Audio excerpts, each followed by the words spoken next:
السلام علیکم ورحمۃ اللہ وبرکاتہ۔ الحمدللہ رب العالمین والصلاة والسلام علی اشرف الانبیاء والمرسلین نبینا محمد وعلی آلہ واصحابہ اجمعین، اما بعد۔ آج کی ہماری گفتگو پارہ نمبر 12 کے حوالے سے ہے کہ جس کا آغاز ان الفاظ کے ساتھ ہوتا ہے: اعوذ باللہ من الشیطان الرجیم، بسم اللہ الرحمن الرحیم، وما من دابۃ فی الارض الا علی اللہ رزقها، کہ زمین پر چلنے والے جتنے جاندار ہیں سب کے رزق کی ذمہ داری اللہ کی ذات پر ہے۔ اور اس پارے کا اختتام ان الفاظ کے ساتھ ہوتا ہے: وَأَنَّ اللَّهَ لَا يَهْدِي كَيْدَ الْخَائِنِينَ، کہ اللہ تعالیٰ دھوکے بازوں کے ہتھ کنڈے چلنے نہیں دیتے۔ پارے کے آغاز میں اللہ تعالیٰ کے رازق ہونے کا تذکرہ اور پارے کے اختتام پر انسان کے مکر و فریب کا تذکرہ ہمارے لیے یہ پیغام رکھتا ہے کہ رازق تو اللہ ہے، مکر و فریب سے کچھ نہیں ملنے والا۔ اگر ملے گا تو امانت سے ملے گا، دیانت سے ملے گا، اور مکر و فریب پر کھڑی عمارت وہ گرتی ہے اور عبرت کا نشان بنا دی جاتی ہے۔ آئیے اس پارے کی روشنی میں دیکھتے ہیں کہ کتنی ہی قومیں ہیں جو عبرت بنا دی گئیں، اور وہ کون سے اسباب ہیں جن سے اللہ رب العالمین رزق میں فراوانی عطا فرماتے ہیں۔ تو عبرت کا نشان بننے والی قوموں میں سے قوم نوح کا تذکرہ اللہ رب العالمین نے مختلف انداز سے کیا کہ وہ کس طرح فخر و غرور کی مثال تھے اور کیا کیا بول جاتے تھے۔ حضرت نوح علیہ السلام سے کس طرح کے الفاظ کہہ جاتے تھے۔ کبھی کہتے ما نراک الا بشرا مثلنا، کہ آپ تو ہمارے جیسے آدمی ہیں، ہمارے جیسے انسان ہیں، اور کبھی کہتے وما نرى لكم علينا من فضل، آپ کو ہمارے اوپر کوئی فضیلت تو حاصل نہیں ہے۔ کبھی کہتے بل نظنكم كاذبين، کہ ہم تو آپ کو جھوٹا سمجھتے ہیں۔ تو سورہ ہود کی آیت نمبر 27 میں بھی اللہ تعالیٰ نے اسی بات کا تذکرہ کیا کہ انہوں نے کہا بل نظنكم كاذبين، کہ ہم تو آپ کو جھوٹا سمجھتے ہیں۔ اور اسی طرح آیت نمبر 32 میں فرمایا فَأْتِنَا بِمَا تَعِدُنَا إِن كُنْتَ مِنَ الصَّادِقِينَ، کہ وہ یہ کہتے ہیں کہ جس کا تم وعدہ کرتے ہو اگر سچے ہو، یعنی اللہ کے عذاب کی تم بات کرتے ہو تو اگر تم سچے ہو تو لے آؤ۔ پھر سورہ ہود کی آیت نمبر 44 میں اللہ تعالیٰ نے ان کی ہلاکت کا اور ان کی بربادی کا تذکرہ کرتے ہوئے ان الفاظ میں ذکر کیا وَقِيلَ بُعْدًا لِلْقَوْمِ الظَّالِمِينَ، کہا گیا کہ لعنت ہو ظالم لوگوں کے لیے، دوری ہو۔ اور پھر اسی طرح قوم عاد کا تذکرہ کیا گیا۔ سورہ ہود کی آیت نمبر 60 میں اللہ تعالیٰ ان کا تذکرہ کرتے ہوئے فرماتے ہیں الا بعدا لعاد قوم ہود، کہ ہود علیہ السلام کی قوم عاد پر اللہ کی لعنت اور اللہ کی رحمت سے دوری ہو۔ اسی طرح قوم سمود کا تذکرہ سورہ ہود کی آیت نمبر 67 میں کیا فاصبحوا فی دیارہم جاثمین، کہ وہ اپنے گھروں میں اوندے پڑے رہ گئے۔ اور قوم لوط کا تذکرہ اللہ تعالیٰ نے سورہ ہود کی آیت نمبر 82 میں کیا کہ انہیں کس طرح عبرت کا نشان بنایا گیا۔ فرمایا وَأَمْطَرْنَا عَلَيْهَا حِجَارَةً مِّن سِجِّيلٍ مَّنضُودٍ، کہ ہم نے ان کے اوپر بھی پتھروں کی بارش برسائی۔ اور اسی طرح اصحاب مدین کا تذکرہ اللہ تعالیٰ نے مختلف انداز سے سورہ ہود کی مختلف آیات میں کیا۔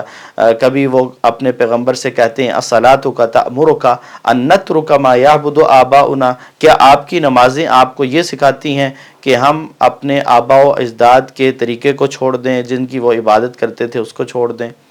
کبھی وہ کہتے وَإِنَّا لَنَرَاكَ فِينَا ضَعِيفًا، کہ ہم آپ کو دیکھتے ہیں کہ آپ تو ہمارے اندر کمزور ہیں، آپ کی کوئی حیثیت نہیں ہے۔ اور کبھی وہ کہتے لَوْلَا رَحْتُكَ لَرَجَمْنَاكَ، کہ اگر آپ کا قبیلہ، آپ کی برادری نہ ہوتی تو ہم آپ کو رجم کر دیتے۔ اور کبھی کہتے وَمَا أَنْتَ عَلَيْنَا بِعَزِيزٍ، آپ کی ہمارے ہاں کوئی اوقات نہیں ہے، آپ کوئی ہمارے سے زیادہ معزز نہیں ہے۔ ایسے ایسے جملے وہ کہتے تھے۔ تو اللہ تعالیٰ نے پھر انہیں پکڑا اور سورہ ہود کی آیت نمبر 94 میں اس کا تذکرہ فرمایا وَأَخَذَتِ الَّذِينَ ظَلَمُوا الصَّيْحَةُ، کہ ظالم لوگوں کو چیخ نے پکڑ لیا فَأَصْبَحُوا فِي دِيَارِهِمْ جَاثِمِينَ، تو وہ اپنے گھروں میں اوندے پڑے رہ گئے۔ تو اس طرح اللہ تعالیٰ نے مختلف قوموں کا تذکرہ کیا ہے جو عجیب و غریب قسم کی حرکتیں کرنے والے اور حلال و حرام کی تمیز کو بھولنے والے اور پیغمبروں کی نافرمانی کرنے والے تھے۔ اب آئیے ان اسباب کو جانتے ہیں اس پارے کی روشنی میں کہ وہ کون سے اسباب ہیں کہ جن کی وجہ سے رزق میں فراوانی کر دی جاتی ہے اور یہ رزق میں فراوانی کا ذریعہ اور سبب بنتے ہیں۔ تو رزق میں فراوانی کے اسباب میں سے پہلا سبب کہ رزق صرف اللہ رب العالمین سے مانگنا. جب بھی انسان محنت کرے تو اللہ تعالیٰ سے امید رکھے, اللہ تعالیٰ سے سوال کرے. اور سورہ ہود کی آیت نمبر 29 میں اللہ تعالیٰ فرماتے ہیں کہ پیغمبر اپنی قوم سے کہتے ہیں وَيَا قَوْمِ لَا أَسْأَلُكُمْ عَلَيْهِ مَالًا, کہ میں یہ جو تمہیں دعوت دے رہا ہوں, جو تمہیں نصیحت کر رہا ہوں اور تمہیں رب کا پیغام پہنچا رہا ہوں, اس پر میں تم سے کوئی مال نہیں مانگتا. ان اجریہ الا علی اللہ, میرا اجر, میرا بدلہ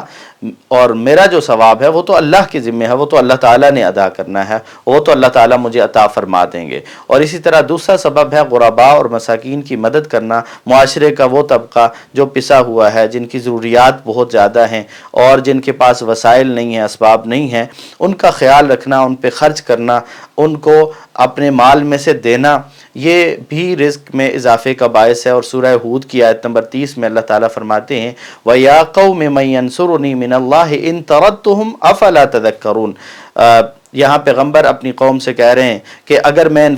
فقیروں کو, ان مسکینوں کو, ان غریب لوگوں کو, یعنی تم جن کے بارے میں چاہتے ہو کہ یہ میرے پاس نہ بیٹھیں اور یہ میرے سے دور ہو جائیں, اگر میں ان کو دور کر دوں تو پھر میری مدد کون کرے گا؟ یعنی ان کی وجہ سے اللہ تعالیٰ میری مدد فرماتے ہیں. تو اگر کوئی بندہ چاہتا ہے کہ اس کے مال میں فراوانی ہو, اس کا رزق جو ہے وہ وسیع ہو جائے, تو اسے غریبوں کا, ضرورت مندوں کا, اور اپنے رشتہ داروں میں بہت سارے ایسے لوگ ہوتے ہیں جو ضرورت مند ہوتے ہیں, اپنے اڑوس پڑوس میں ایسے بہت سارے لوگ ہوتے ہیں, تو ان کا خیال رکھنا پڑے گا. اور اسی طرح تیسری چیز ہے کہ محنت کرنے کے بعد,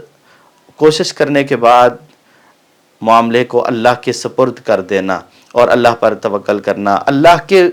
حوالے کر دینا اس معاملے کو, لیکن محنت خود کرنی ہے. یہ نہیں ہے کہ خود چارپائی پہ لیٹے ہیں اور یہ سوچ رہے ہیں کہ بس وہ اللہ تعالیٰ نے میرے منہ میں ڈال دینا, ایسا نہیں ہوگا, محنت کرنی پڑے گی. آپ دیکھیں حضرت نوح علیہ السلام کا تذکرہ سورہ ہود کی آیت نمبر 41 میں اللہ تعالیٰ ان الفاظ کے ساتھ کرتے ہیں بسم اللہ مجریہا و مرساہا ان ربی لغفور الرحیم, کہ انہوں نے کشتی بنائی, محنت کی, سب کچھ کیا, اور اس کے بعد انہوں نے معاملے کو اللہ کے سپرد کرتے ہوئے کہا کہ اللہ ہی کے نام سے ہے اس کا چلنا بھی اور اس کا ٹھہرنا بھی, بے شک میرا رب معاف کرنے والا اور رحم کرنے والا ہے. اسی طرح چوتھا سبب رزق میں فراوانی کا توبہ و استغفار کرنا ہے. سورہ ہود کی آیت نمبر 52 میں اللہ تعالیٰ نوح علیہ السلام کے حوالے سے ہی تذکرہ فرماتے ہیں کہ انہوں نے اپنی قوم سے کہا وَيَا قَوْمِ اسْتَغْفِرُوا رَبَّكُمْ, اے میری قوم تم اپنے رب سے استغفار کرو, ثُمَّ تُوبُوا إِلَيْهِ, پھر اس کی طرف رجوع کرو, يُرْسِلِ السَّمَاءَ عَلَيْكُمْ مِدْرَارًا, وہ تمہارے اوپر آسمان سے بارشیں نازل فرمائے گا, وَيَزِدْكُمْ قُوَّةً إِلَىٰ قُوَّتِكُمْ, اور تمہاری قوت میں اضافہ کرے گا, وَلَا تَتَوَلَّوْا مُجْرِمِينَ, اور تم مجرم بن کر نہ پھرو, منہ نہ موڑو. تو اللہ سے استغفار کرنا, توبہ کرنا. فَقُلْتُ اسْتَغْفِرُوا رَبَّكُمْ إِنَّهُ كَانَ غَفَّارًا يُرْسِلِ السَّمَاءَ عَلَيْكُمْ مِدْرَارًا. کسی کو مال کی ضرورت ہے, کسی کو اولاد کی ضرورت ہے, ان کی اصلاح کی ضرورت ہے, کسی کو صحت کی ضرورت ہے, اللہ تعالیٰ سے جو بندہ استغفار کرتا ہے اللہ تعالیٰ اسے ان ساری نعمتوں سے نوازتے ہیں. اور اسی طرح پانچواں سبب رزق میں فراوانی کا وہ اللہ پر توکل کرنا ہے. یہ نہیں ہے کہ میں بہت ذہین ہوں, میرے اندر صلاحیتیں بہت ہیں, میرا تجربہ بہت ہے, فلاں چیز بہت ہے اور فلاں چیز بہت ہے, ان چیزوں کے اوپر توکل نہیں کرنا, بلکہ توکل اللہ کی ذات پر کرنا. جو بندہ اپنی محنت کرنے کے بعد اللہ کی ذات پر توکل کرتا ہے اللہ تعالیٰ اسے بھی رزق کی فراوانی عطا فرماتے ہیں. سورہ ہود کی آیت نمبر 56 میں اللہ تعالیٰ فرماتے ہیں انی توکلت علی اللہ ربی و ربکم, کہ پیغمبر اپنی قوم سے کہہ رہے ہیں کہ میں اللہ پر توکل کرتا ہوں جو میرا بھی رب ہے اور تمہارا بھی رب ہے. ما من دابۃ الا هو آخذ بناصیتها, کہ جتنے بھی چوپائے ہیں اللہ تعالیٰ ان کی پیشانی کو تھامنے والے ہیں. ان ربی علی صراط مستقیم, اور بے شک میرا رب سیدھی راہ پر ہے. اور یہ جو توکل ہے اللہ کے رسول صلی اللہ علیہ وسلم نے اس کے حوالے سے فرمایا لو انکم تتوکلون علی اللہ حق توکلہ, کہ اگر تم اللہ پر کما حقہ توکل کرنے والے بن جاؤ, لرزقتم کما ترزق الطیر, تو تمہیں بھی اس طرح رزق دیا جائے جس طرح پرندوں کو رزق دیا جاتا ہے کہ وہ صبح خالی پیٹ نکلتے ہیں اور شام کو پیٹ بھر کے آتے ہیں, اور وہ کوئی ذخیرہ نہیں کرتے, کوئی جمع نہیں کرتے, اللہ پر توکل کرنے والے ہوتے ہیں. اور چھٹا سبب ہے ماپ تول پورا پورا رکھنا, اس میں کمی نہ کرنا. سورہ ہود کی آیت نمبر 84 میں اللہ تعالیٰ فرماتے ہیں وَلَا تَنْقُصُوا الْمِكْيَالَ وَالْمِيزَانَ, کہ ماپ اور تول میں کمی نہ کرنا. اِنِّي أَرَاكُمْ بِخَيْرٍ, میں تمہیں بھلائی کے ساتھ دیکھتا ہوں, میں دیکھ رہا ہوں کہ تم اسودہ حال ہو. فَإِنِّي أَخَافُ عَلَيْكُمْ عَذَابَ يَوْمٍ مُحِيطٍ, اور میں تمہارے اوپر گھیر لینے والے دن کے عذاب سے ڈرتا ہوں۔ تو اس دن انسان عذاب میں مبتلا ہوگا، اور دنیا میں بھی اس نے ماپ تول میں کمی کی ہے تو رزق سے برکت اٹھا دی جاتی ہے، اور اگر ماپ تول پورا رکھتا ہے تو اللہ تعالیٰ اسے برکتوں سے نوازتے ہیں۔ اور اسی طرح ساتویں چیز ہے زکوٰۃ کی ادائیگی کرنا۔ زکوٰۃ ادا کرنے سے مال بڑھتا ہے، کم نہیں ہوتا۔ ہم یہ سمجھتے ہیں کہ اگر مال کسی کو دے دیا تو مال میں تو کمی آ جائے گی، حالانکہ زکوٰۃ دینے سے مال میں کمی نہیں آئے گی بلکہ اس میں برکت پیدا ہو جائے گی اور اللہ تعالیٰ مزید عطا فرما دیں گے۔ سورہ ہود کی آیت نمبر 87 میں اللہ تعالیٰ فرماتے ہیں او ان نفعل فی اموالنا ما نشاء انک لانت الحلیم الرشید، کہ پیغمبر سے کہنے لگے نافرمانی کرتے ہوئے کہ کیا ہم اپنے مالوں میں وہ کام نہ کریں، کیا آپ کی نمازیں، آپ کی تبلیغ یہ سکھاتی ہے کہ ہم اپنے مالوں میں اپنی مرضی نہ کریں اور جس کو ہم چاہیں اس کو نہ دیں، اور آپ بڑے سمجھدار بنتے ہو اور بڑے بردبار بنتے ہو؟ تو پیغمبر کو اس طرح کی بات کی، جبکہ زکوٰۃ کی ادائیگی جو ہے ما نقصت صدقۃ من مال، مال میں کمی نہیں لاتی بلکہ اس سے مال میں اضافہ ہوتا ہے۔ اور اسی طرح آٹھویں چیز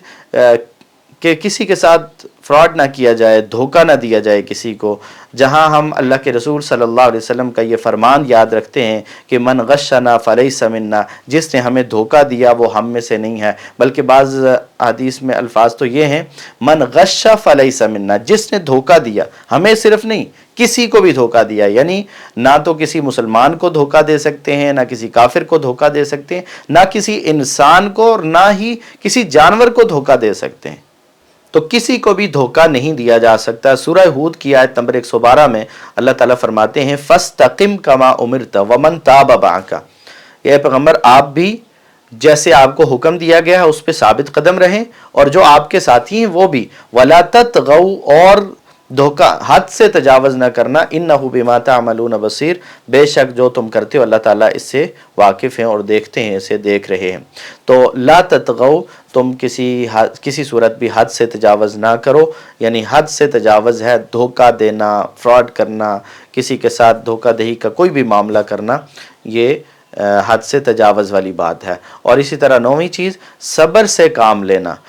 بندہ کبھی یہ چاہتا ہے کہ میں نے کام شروع کیا ہے بس فوراً سے مجھے سب کچھ مل جانا چاہیے، نہیں، جو انسان صبر کرتا ہے، محنت کر کے اس پہ صبر کرتا ہے، نقصان ہو گیا تو اس پہ صبر کرتا ہے، اور یہ نہیں کرتا کہ میں راتوں رات امیر ہو جاؤں۔ جو لوگ یہ سوچتے ہیں نا کہ میں ایک ہی رات میں امیر بن جاؤں، ارب پتی بن جاؤں، تو ایسے لوگ حرام کا شکار ہو جاتے ہیں اور حرام کاموں میں پڑ جاتے ہیں، پھر حلال اور حرام کی وہ تمیز بھول جاتے ہیں۔ سورہ ہود کی آیت نمبر 115 میں اللہ تعالیٰ فرماتے ہیں وَاصْبِرْ، آپ صبر کیجئے، فَإِنَّ اللَّهَ لَا يُضِيعُ أَجْرَ الْمُحْسِنِينَ، اللہ تعالیٰ نیکی کرنے والوں کے اجر کو ضائع نہیں کرتے۔ آپ اللہ کے لیے حلال کمانے کے لیے نکلے ہیں تو اللہ تعالیٰ آپ کی اس نیکی کو ضائع نہیں کریں گے، آپ کو اس کا صلہ دیں گے، لیکن آپ کو صبر کرنا پڑے گا۔ اور اسی طرح سورہ ہود کی آیت نمبر 48 میں اللہ تعالیٰ فرماتے ہیں وَقِيلَ يَا نُوحُ اهْبِطْ بِسَلَامٍ مِنَّا، کہ ہماری طرف سے یہ حکم کیا گیا اور کہا گیا نوح علیہ السلام سے کہ آپ ہماری طرف سے سلامتی کے ساتھ اتر جائیے، وَبَرَكَاتٍ عَلَيْكَ، اور آپ پر برکتیں ہیں، وَعَلَىٰ أُمَمٍ مِّمَّن مَّعَكَ، اور آپ کے ساتھ جو لوگ ہیں ان پر بھی۔ لیکن یہ سب کچھ کیوں تھا؟ کہ انہوں نے صبر کیا۔ اور اسی طرح 10ویں چیز برکت کے اسباب میں سے یا رزق کی فراوانی کے اسباب میں سے 10ویں چیز یہ ہے کہ بے جا اسراف سے بچا جائے، اور بے جا قسم کے اسراف اور جہاں ضرورت نہیں ہے وہاں پہ خرچ کرنا، مال کو ضائع کرنا، یہ جو انسان اس طرح کے کاموں سے بچتا ہے تو اللہ تعالیٰ اس کے مال میں بھی برکت پیدا فرماتے ہیں۔ سورہ یوسف کی آیت نمبر 47 اور 48 میں اللہ تعالیٰ نے یوسف علیہ السلام نے جو خواب کی تعبیر بیان کی اور اس میں اسراف سے اور اس طرح کی چیزوں سے بچنے کی تعلیم دی، اور قناعت اختیار کرنے اور ضرورت کے مطابق خرچ کرنے کی تعلیم دیتے ہوئے کہا قال تزرعون 7 سنین، کہ تم 7 سال تک کھیتی باڑی کرو گے، اور پھر تم جو کھیتی باڑی کرو اس میں سے جو ضرورت کے مطابق تم نے استعمال کرنا اسے بالیوں سے نکال لو اور باقیوں کو بالیوں میں چھوڑ دو۔ تو یہاں پہ ہمیں یہ بھی سبق ملتا ہے کہ ہم نے ضرورت کے مطابق مال کو استعمال کرنا ہے۔ اگر ضرورت سے زیادہ استعمال کریں گے، اسراف کریں گے اور تبذیر کریں گے تو اللہ تعالیٰ کو یہ کام جو ہے ناپسند ہے۔ اور یہاں تک اللہ تعالیٰ نے فرما دیا ان المبذرین کانوا اخوان الشیاطین، کہ بے جا خرچ کرنے والے، بغیر ضرورت کے خرچ کرنے والے، یا ضرورت سے زیادہ خرچ کرنے والے، جہاں خرچ کرنے کی ضرورت نہیں ہے وہاں پہ خرچ کرنا، یا جہاں ضرورت ہے لیکن وہاں کم کی ضرورت ہے وہاں زیادہ خرچ کر لینا دنیاوی امور میں، تو یہ بے جا خرچ کرنا ہے۔ اللہ کے راستے میں خرچ کرتے ہوئے ہم 10 روپے کی بھی فکر کرتے ہیں، اور جب دنیاوی معاملات میں ہم خرچ کرتے ہیں تو بے جا خرچ کر رہے ہوتے ہیں۔ تو یہ چیز جو ہے مال کی برکت کو ختم کرنے والی ہے۔ اگر ہم چاہتے ہیں کہ ہمارے مال میں برکت ہو، خیر ہو، اللہ تعالیٰ اس کو برکت والا بنائے، تو پھر فضولیات سے اور فضول خرچیوں سے اور بے جا تصرفات سے اپنے آپ کو بچانا ہوگا۔ اللہ تعالیٰ ہمیں کتاب و سنت کے مطابق زندگی گزارنے کی توفیق عطا فرمائے۔ وآخر دعوانا ان الحمد للہ رب العالمین۔